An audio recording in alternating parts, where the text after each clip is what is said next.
I'm delighted to be here together with all these different successful women. I have to say, I'm really impressed that you made it here, and I'm looking forward to a very, very interesting day and discussions. And let's start with the first two speakers. I will just explain a little bit what they're about before they start their lectures. A little bit Julia already said. Anna Heringer, her passion is clay and working with clay and mud. And I think one of your works you called Mud Works installations, which I think is really good because it's also about communication. And I think what we're good at, in general, women are always seen as good communicators. And I think that's going to be a topic which comes up time and again today. So Anna Heringer started to work in development cooperation in Bangladesh since 1997, and she still does it. And that's what started, I think, your passion in local works and to work with the resources which are found on site. And she will, I think, give us a good insight in what you have been doing. She received numerous awards. Especially, I want to mention the Aga Khan Award already in 2007 for your work. And I'm really curious how you felt about it when you received it. She lectures as a professor in Stuttgart, Linz, Vienna, and at the ETH Zurich right now. She exhibited in MoMA, New York, V&A Museum in London, and at the Venice Biennale, among other places.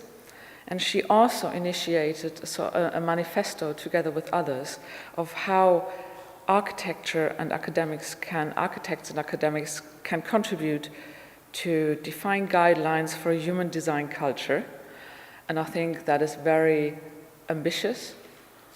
And yeah, I truly believe we as architects have a very good position to aim for that and have a viewpoint of because we think long-term.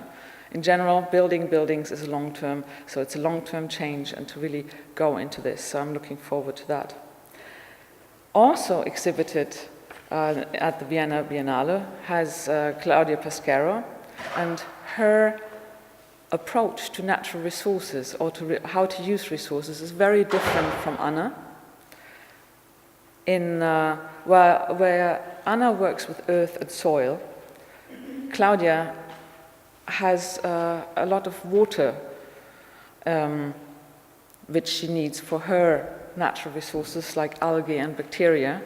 And it's very different. Well, I'm really interested in hearing more about it and then have a discussion of how Claudia's viewpoint and Anna's viewpoint are the same and sometimes are not the same, come from a different area, but both aim at improving lives and changing the world for a better point.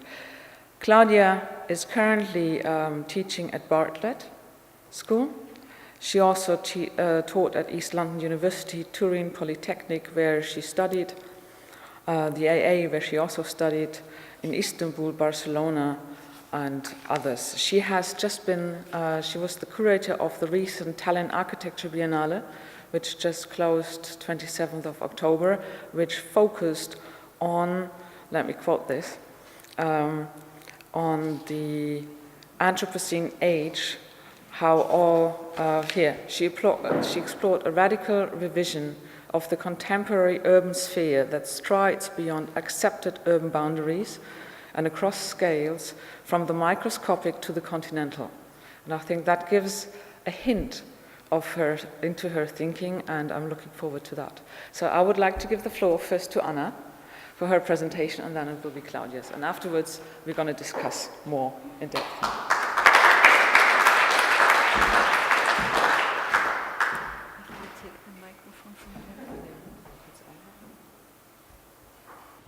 Thank you for the introduction and also for the invitation to this event. It's very important to me and very close to my heart. Exactly 1 year ago, I remember that I felt extremely down, really exhausted by the fact, I felt like swimming against the stream all the time. And I remember that I was really very close to give up architecture, and was especially because I was also exhausted to balance family and work, which is quite an issue in the architectural world. And I remember that people just advised me, go into teaching, and I thought, no, I really want to build. I remember I was really crying, said, no, I want to build. I have this creativity inside of me, and I feel like, this has to come out, otherwise I would really kind of implode. But luckily, the energy got back, and also the passion for architecture again. Yes, architecture is a tool to improve lives, and I strongly believe in that we have really quite a power to really change society and have an impact in the world. And for me, it's actually not working. Yeah, I turned 40 a few weeks back, and to this occasion my mother recalled some memories of my life, and especially the moment when she was driving me to Munich airport with a 1-year ticket to Bangladesh, and she said I looked like a bundle of misery, and in fact I really felt like a bundle of misery. I was really in panic. It was the pre-email era, so I had sent one letter to Bangladesh, never got a reply. I just heard via another organization there will be someone to pick me up.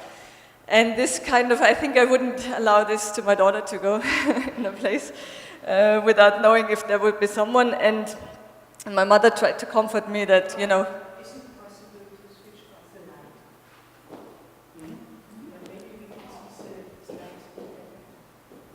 my mother tried to comfort me, if there's no one here, just take a cab. She didn't know that you have to know Bengali and you have to tell the driver exactly where to go, so this was not really a comfort for me.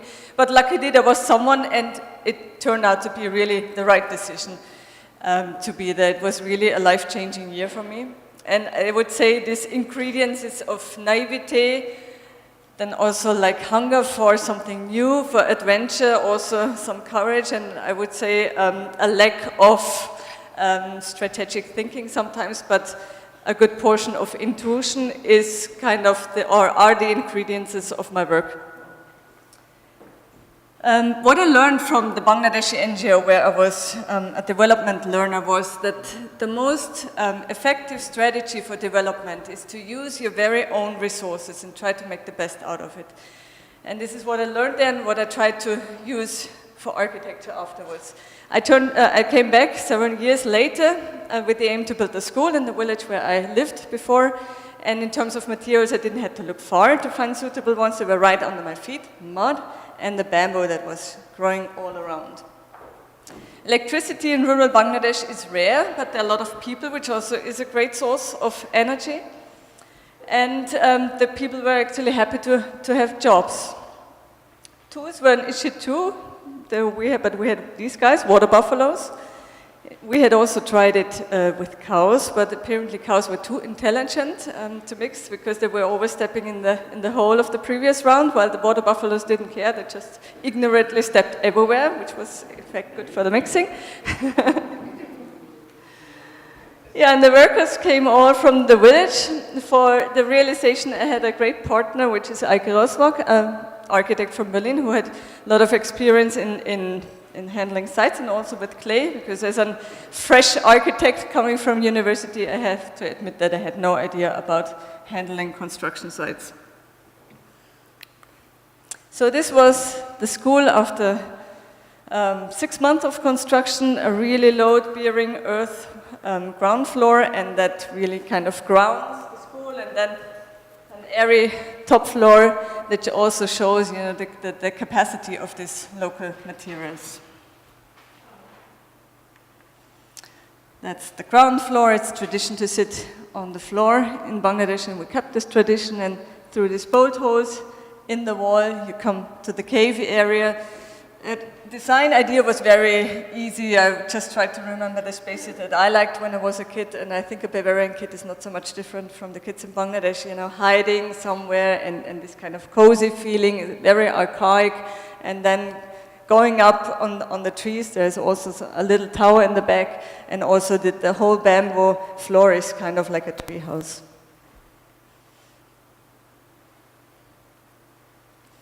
Children all signed with the names on the doors, and they're rightfully signed because they were also the authors, at least in the construction.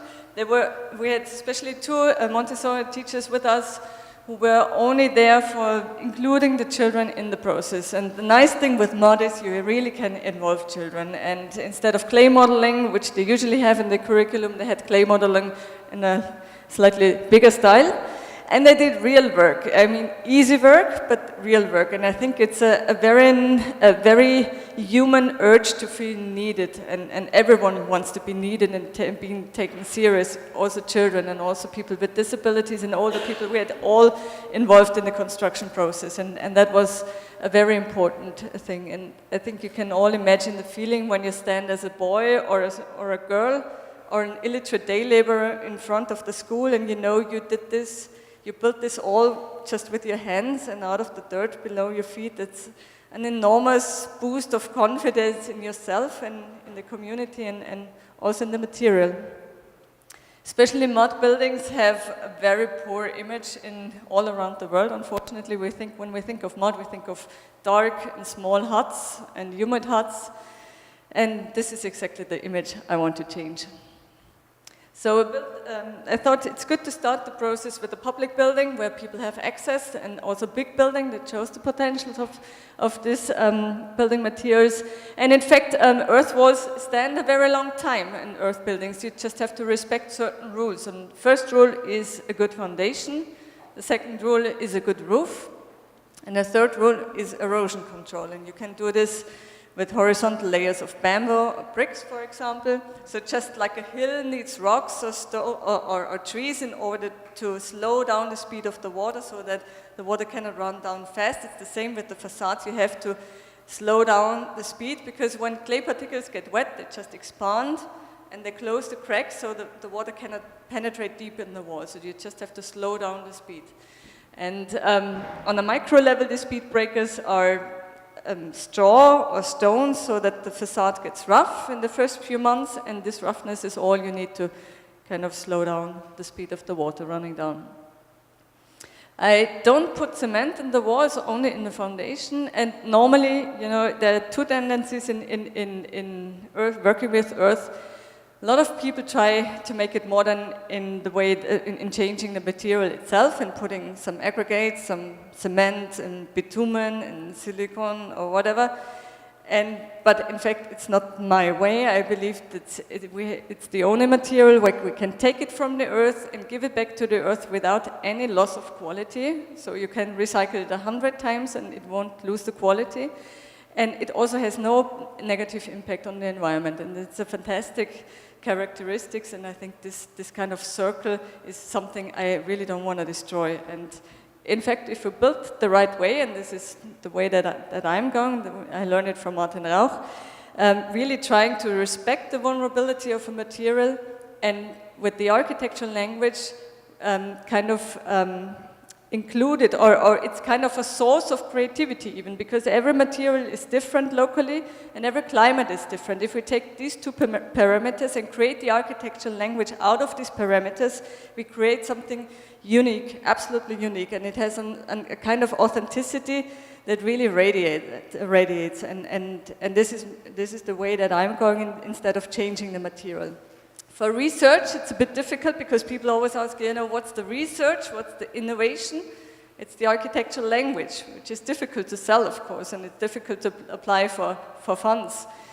But, you know, like, it's something that I think is important, you know, to take what is there and to value it and try to make the best out of it and not trying to change it.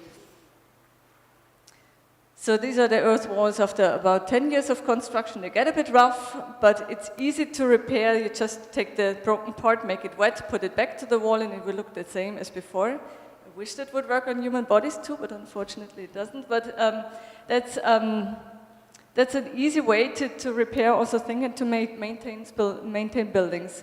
In terms of economic sustainability, it was nice because we lived on the site and I could always go with the workers in the evening to see how they spent the daily wages or the money that they got every day. And in fact, they would buy the vegetables from the neighbors, or they would get a new blouse from the local tailor, get the bicycle repaired or a new haircut. So the money was really rotating within the community. And if I had spent this money on steel or concrete, this money would have been lost for those people. And I could really see that the building wasn't just a building, it was also a catalyst for development there, and that really made me happy. That was the most important experience for me, that while we build this construction, we also have the chance to build up a community. And so for me, the process is just as important as the outcome. This is one sentence of the Laufen Manifesto, where also Susanne and Peter participated. And this is something that is really a great learning experience in these countries, because you can automatically see the output very easily, because it's with the basic mud, everyday labor, and then the costs that really help the society and the people a lot locally. Second building was an electrical skill training center, where also these are the classrooms, the offices for teacher, and also residential units. It's kind of a mixed use. And for me, the most important thing was to motivate people to go do stories in mud houses.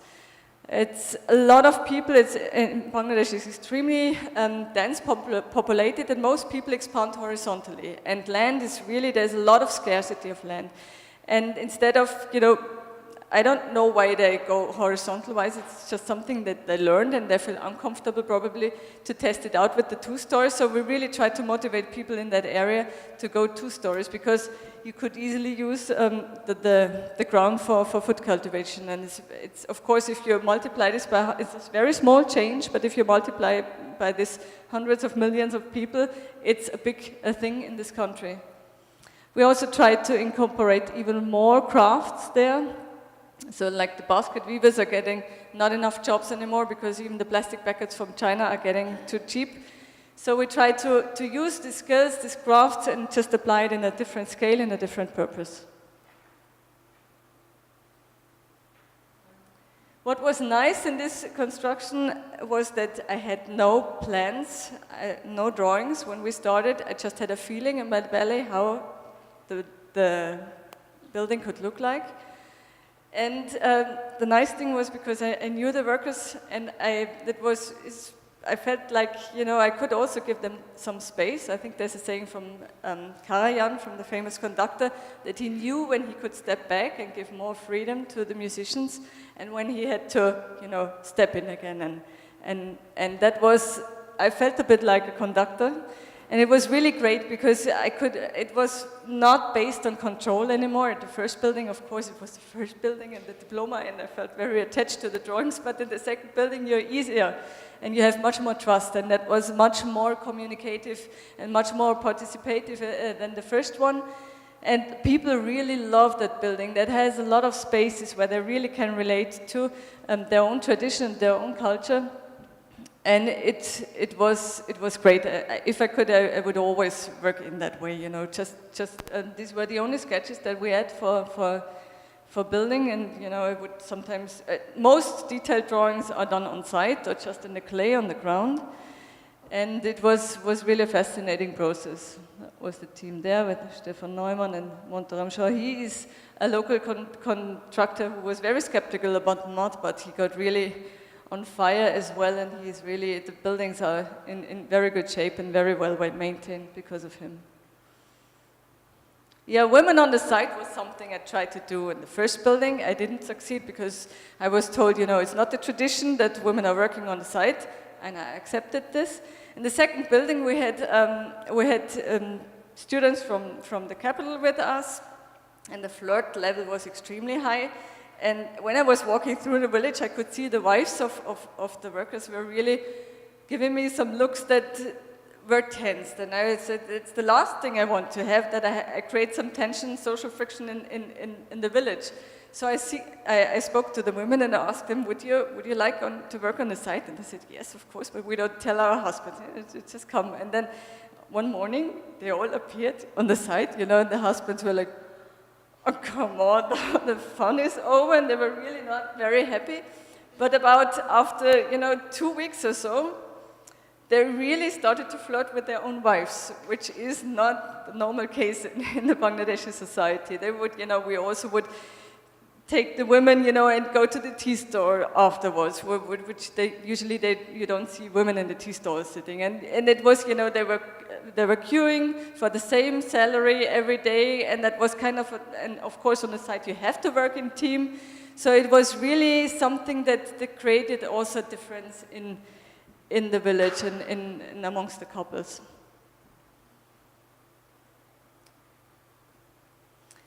Another project I'm involved in is, or what I observed was that people, or the level of independence in the village is quite high. So the living quality is really good. Of course, they don't have a buffer. They are very poor, but they can create a lot of things of their daily life themselves. They can build their own houses. They have the vegetables. They have, you know, the playground is all around in the village. It's the main street in the village.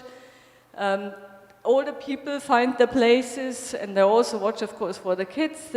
You know, if you need electricity or energy, you can find for cooking fuel everywhere.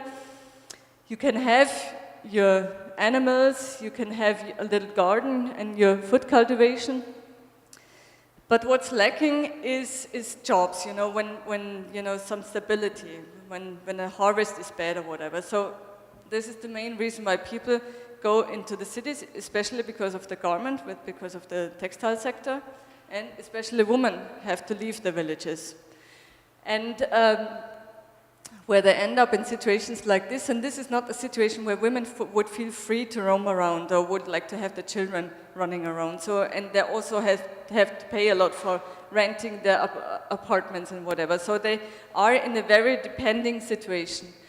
And we tried to initiate a project together with a tailor from my hometown, Laufen, and together with the Bangladeshi NGO Deepshika, a village where we tried to produce textiles in a way that it can be decentralized, in a way that people can stay in their habitat, where they have the level of self-sufficiency, and what they have, and also a textile that is based on the rich textile culture, because what we buy in the shops in H&M and so on, this is absolutely reduced of, I mean, they could do much better and much more. So what they do, they collect their old sari clothes and make it into blankets, and then they peel up with the years of use and create really vibrant surfaces. And we do now, the women there produce clothes, and normally we send our old clothes to Bangladesh or other countries like developing countries, and now we turn it around, and usually we say, you know, you can value or measure the level of culture in the trash, and I would say this is correct. Our trash is not that beautiful like the trash in Bangladesh. And it's something that really shows that the beauty and the richness of cultures there, and gives really an opportunity for the women to stay within their homestead. And this for me it looks like a textile project, but in fact for me it's a settlement project. About 3 billion people live in mud houses still. There's very little education about it, or hardly an architectural faculty is teaching it. So I brought the mud to Harvard together with Martin Rauch. We extended the Graduate School of Design into a mud works installation. It's Martin Rauch. And I guess some of you know the space. It's very windy, noisy, cold, and you usually cross it very fast, but it became really a nice place for people together. And what was interesting was that a lot of people constantly touch the wall. Usually we don't go around cities and caressing walls and facades, but in fact, although the mud looked like concrete because it was gray, people really constantly were on the walls touching it. Yeah, and we need good pilot projects to really show that you can build with an old material, but it's not, but you can do it in a very modern way. So modernity is not a matter of how old or young a material is, but it's really a matter of our creative ability. And these are 3 hostels I did in China, 3 youth hostels.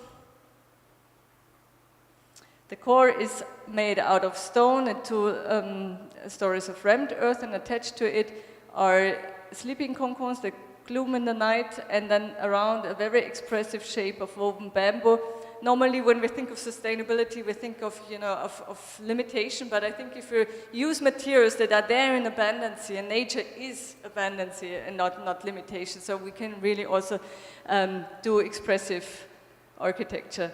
Energy concept is a bit experimental. I observed the people there and I thought it's strange fashion and kind of sleeping bag tailored around the body, but then I understood they insulate their body, not their houses, and then they're warm with the soup, and I thought I'd do the same concept. You get a sleeping bag in the evening, you wrap your insulation around you, you're in a cold room, which is actually good for sleeping, but you're insulated and you have your heating source, and then in the summer you can open the concones.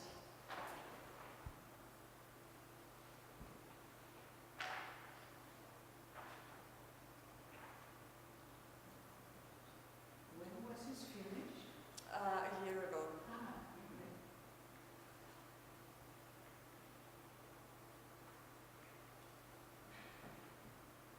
And within very short time, within 2011 and 13, China consumed more cement than the United States in the last century.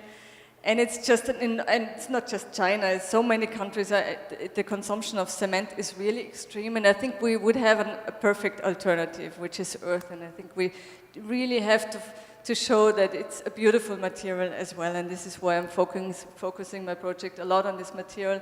Also, when I'm in Bangladesh and I'm leaving the capital, I pass these miles of brick fields and chimneys that kind of fire this wonderful raw material, and I'm always thinking, why do we have to improve this material? It's already perfect. We just have to create the right architecture with it. And of course, the lobby is extreme. When I'm going every 3 minutes, I'm hidden by some sort of cement advertisement and aluminium advertisement and so on. And this is something. Time is over. Okay. Then mud in interior works well. It's good. It's absolutely healthy, and you can create all sorts of shapes. A similar one was at the Biennale last year. And this is my own home. Of course, I'm also having mud. It's an old house. It's an historic house, so I have only parts of it with mud. But we love the mud at home because not just because it's extremely healthy and also has a really nice presence there. It's beautiful, but it's also really it gives a lot of warmth in our home. And yeah, my personal dream is to build a mud skyscraper right in Manhattan. And that dream isn't that crazy if you think of the city of Shibam. It was done 500 years ago, still standing. So what was possible that long ago is possible today as well with all this technological know-how that we have. And I believe that our cities, our workspaces, our homes would become much more healthy, more sustainable, and also more humane and beautiful. Thank you.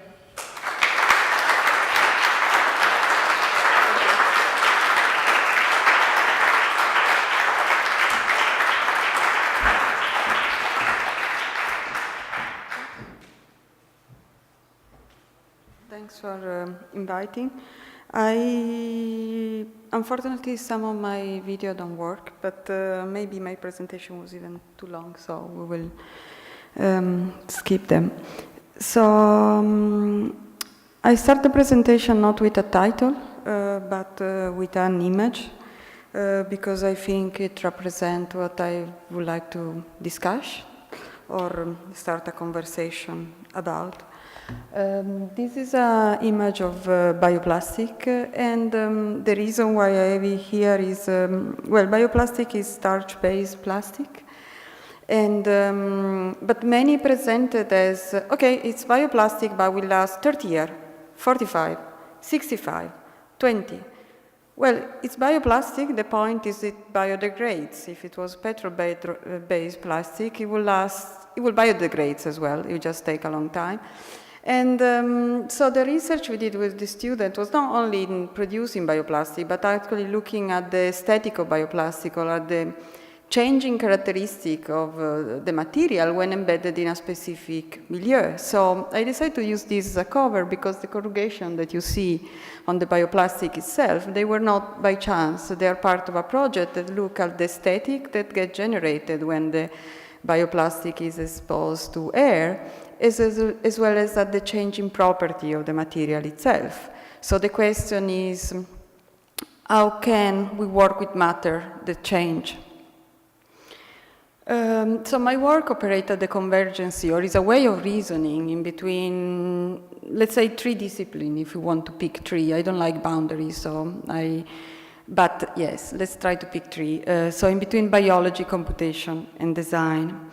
And my practice is called Ecologic Studio, but it's a little bit of a polycephalum, or mainly has got many heads, because I also collaborate or work in different universities. I'm direct a lab at the Bartlett. I work with the IAC in Barcelona, and I'm professor at Innsbruck University.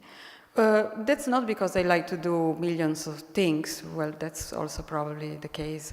But it's also because I'm interested in reframing what practice means and what's the relationship between practice and research can be. And of course, in these different institutions, it's not just me, but our team. And my aim is to try to create a network or a group that could work together.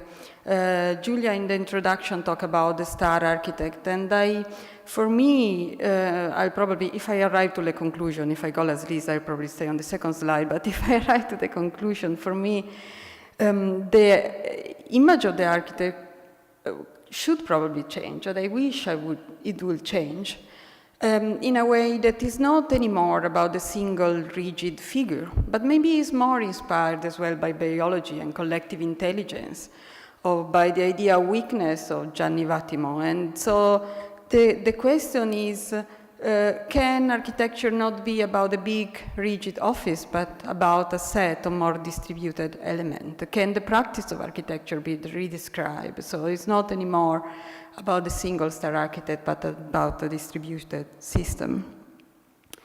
And this question of distribution, matter, and collective intelligence has always been present in my project, and this is a very old project from 2003. So in a way, I could see my way of practicing is divided in three phases. A first phase in which we kind of built project. So this is the light wall, is part of a housing system in which we try to redescribe the typical window that we have in the north of Italy, and that allow a relationship with the outside, and the idea of the massive wall. So the massive wall is a tradition, and through the thermal mass allow this possibility to have fresher environment indoor in summer and warmer in winter. But somehow social pattern have changed, and we spend more time inside. So we try to, rather than keeping the geometry of this wall, to redescribe its property. And we work with this pattern that diffuse the light, allow the view outside, but still preserve the thermal mass. And at the time, we did a set of projects that are similar and work with matter, but also with tradition. This is a shopping mall, and this instead is on the verge of a research project that we did in 2003 in Caracas. At the time, again, we work with matter, but in this case with the landscape, and we try to redescribe the barrio of La Vega as a sort of water collector system. But at a certain point, we realized that it was important for us to try and conceptualize or understand what we were doing, because many of these elements that we were integrating in our project were part of our interest, but maybe were not the reason we were called by the client. So in 2008, we were asked by Aaron Bexley to be part of the Venice Biennale, and we proposed a project, but here I have the opening sentence that we wrote at the time, unchanged. The project that we proposed was called Eco-Machine.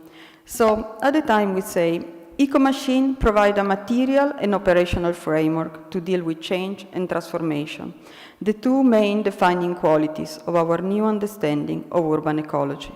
Moreover, they support interaction between heterogeneous systems, such as social, infrastructural, architectural, and environmental ones. They allow us to sense, register, and manipulate in our daily life the unfolding processes defining our city, our homes, and our artificial environments. Eco-Machine turns us all into ecologists in the most operational sense of the terms. So at the time we refer to machine, and of course the main person that refers to machine is Le Corbusier and the machine for living. But what if architecture shift from being a machine for living to a machine for interacting and computing. And that was our interest, to deal with the dynamic, to shift the attention from what usually architecture deals with, which is morphology, to the idea of morphogenesis. Often when my student arrive to the course, I make this drawing and I ask them, what is this? And of course, many of them say it's a pitched-roofed house. Well, that, of course, is not a pitched-roofed house. These are 1, 2, 3, 4, 5 lines, okay? Which conventionally we recognize as a pitched-roof house, because in architecture we are used to deal with geometry and morphology. But what if, rather than dealing with geometry, we start to deal with the idea of morphogenesis? So how morphology is interwoven with material processes and energy itself. And that is something that for a few years we explore in a transclaral manner from the material exploration. In this case, we were looking at property of self-organization of concrete, so how to create complex form without a formwork. In other cases, we work with the landscape and sedimentation. This is a coral garden we work with in Dubai. And we try to speculate on how this project of self-organization can be transcalars.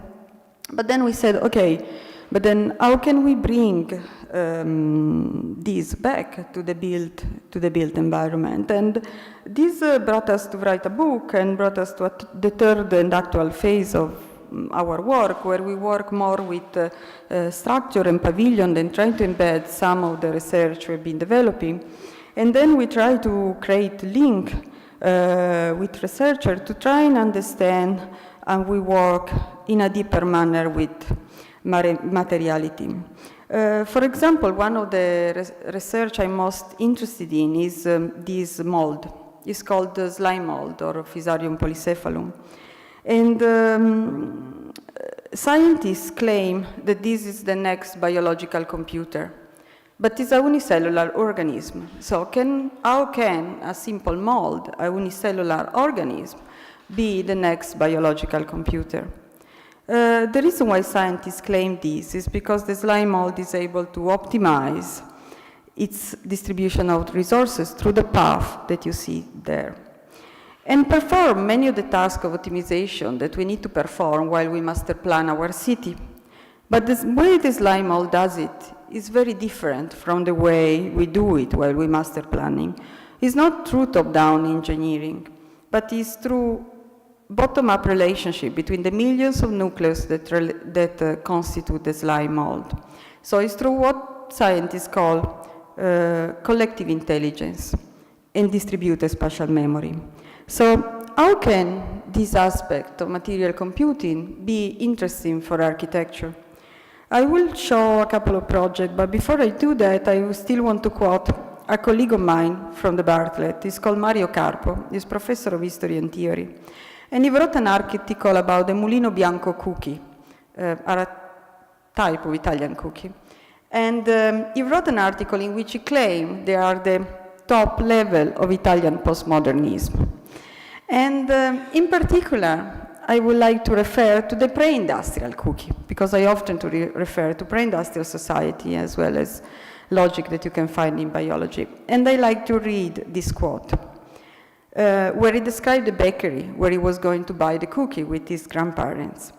Bread and cookies were made and baked daily on the premises. The cookie themselves had a different taste, shape, and consistency every time, either by chance or by design. My grandparents even had theory to account for the changing quality of the cookies, which they relate to the weather, humidity, and temperature, to the time of the day and the day of the week, fluctuation in demand and supply, but mostly to the notoriously irascible temperature of the said baker's wife. Well, in this case, for me, the cookies, or better, the morphology of the cookies, were a computer. Their morphology were able to release information about inhuman parameter, humidity and temperature, as well as human parameter, fluctuation in demand and supply, as well as the temperament of the said baker wife. So can use scientific knowledge as well as aesthetic language, to reintegrate this level of information that Gregory Bateson called meta-language in architecture. That's what I'm trying to investigate. And one of the two projects that I will try to show, probably the only one considering the timing, is the one that deals with the idea of algae farming. The second one deals with Anthropocene landscape, but maybe we will see. So we started this project in 2006. And when we started, we didn't know about algae farming. We were actually interested on the question of air pollution in London. We wanted to create an urban oxygenator. So how do we deal with pollution? Can design, can aesthetic have a role in dealing with ecology and pollution? While I was talking with Andrea on the phone, we were discussing about pollution, and they said, well, can we find a way of reading pollution? For me, it's really interesting, because this box pollution is too generic. And then, is it really interesting to clean all the pollution? Can we do that? We have a lot of articles that comes out and says, oh, we are going to clean all the pollution, we found a new technology. But if you think about cleaning the old pollution, I told her in the phone, is like saying, more or less, that we go back when I was 20 years old. I don't know if it's good or if it's bad. It's just impossible. Pollution is not a black box per se. Pollution is a change in metabolism. In the air that we breathe, there are chemicals, there are bacteria that are different from the one that were before. How can we read them? What can we do with that? Algae itself are a pollutant.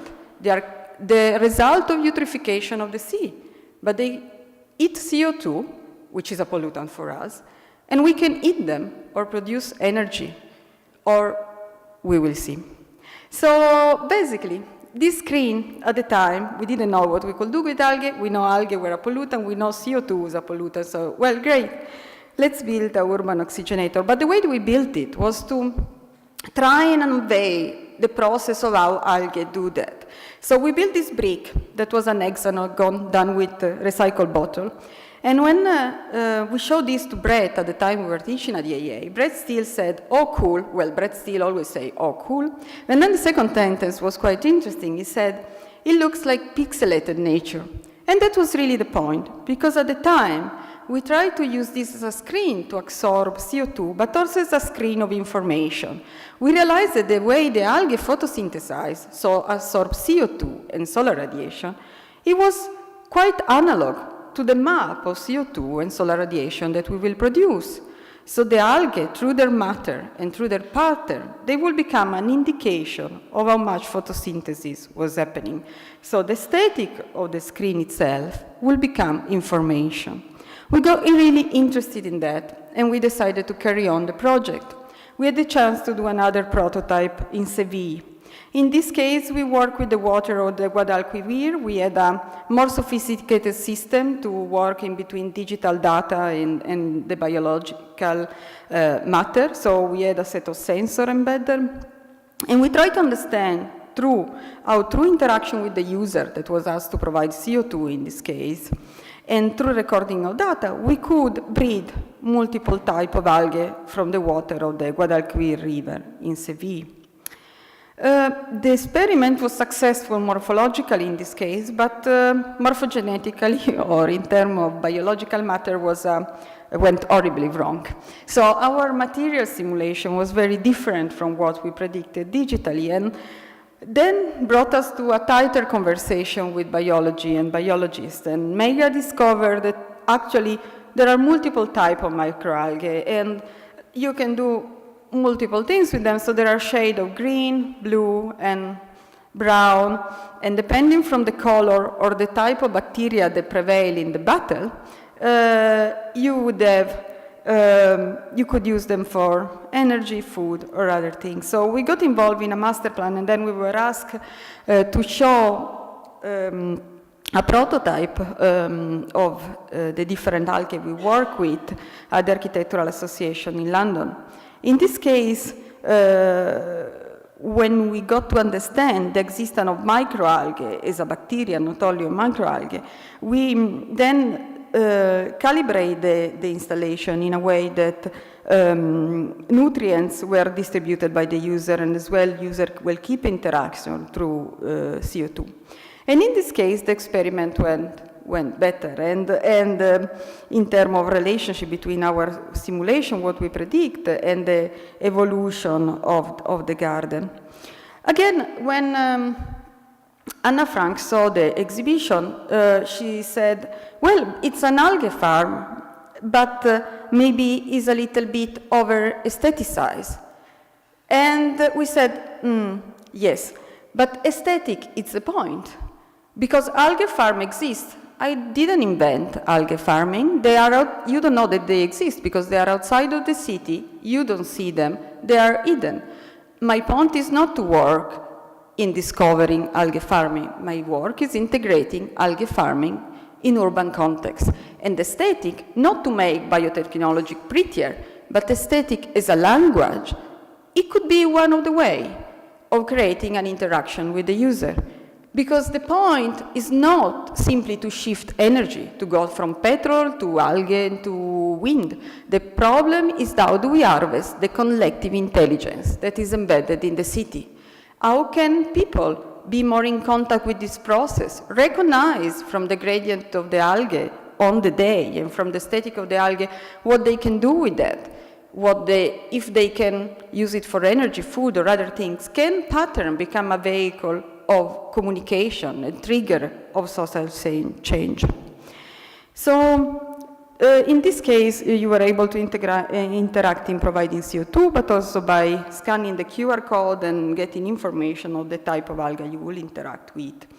And we went on in this project and we started to discuss, okay, if we want to make this project more architectural, we need to start and understand how this photobioreactor could become more structural. So in the next exploration, we started to work with column that became a photobioreactor with eventual clouds that respond to isolux light. And we went on to a second type of photobioreactor. Unfortunately, I don't have the movie, which use ETFE and were developing for Milan Expo 2015, and look at how spirulina can be cultivated in public space. This was realized in a pavilion. You can see here a picture, and the idea of the pavilion was to try and understand again how in public space you cultivate spirulina and eventually produce food. Why spirulina? Well, for some of the reasons we said before, but also because a teaspoon of spirulina has got as many protein of a T-bone steak, and in a moment in which the breeding of cow becomes problematic, maybe it could be an interesting industry to work with. We also organized at the time a set of workshop with the chefs, because the expo was about food. But also because the way we consume spirulina nowadays is quite, in my opinion, alike to the way we produce it. So it's stripped of any pleasure. So we take the pill in the morning, in the evening, in the afternoon, depending from your rhythm, but there is no ritual. And again, I pick up a negative comment. Some lady came and said, yes, but really eat algae every day, I'm not sure. Well, I'm not sure either, I'm never sure, but on the other hand, if you think about many of the things that we eat, some we can pick for a tree and just eat, but some need quite a lot of culinary culture that goes from the hunting or the harvesting to what we eat. Because without this culinary culture, without the aesthetic, without the pleasure, without the ritual, there is no food. So that's an interesting question. And that's something that I probably need to close on. And we went on doing prototype. There is an itinerant prototype that went to Portugal and then Denmark. And then we developed a prototype of housing in Astana. And as part of the expo, it became a museum of biotechnology. And, well, there are elements of this project that are really interesting. On the other hand, it became a little bit of a beast on its own. And that's the reason why I'm not going to show them, but we went to a second set of project that deals more with the urban scale and the landscape, and trying to understand how this prototype, when they become a collective, can trigger different conditions. Thanks for inviting.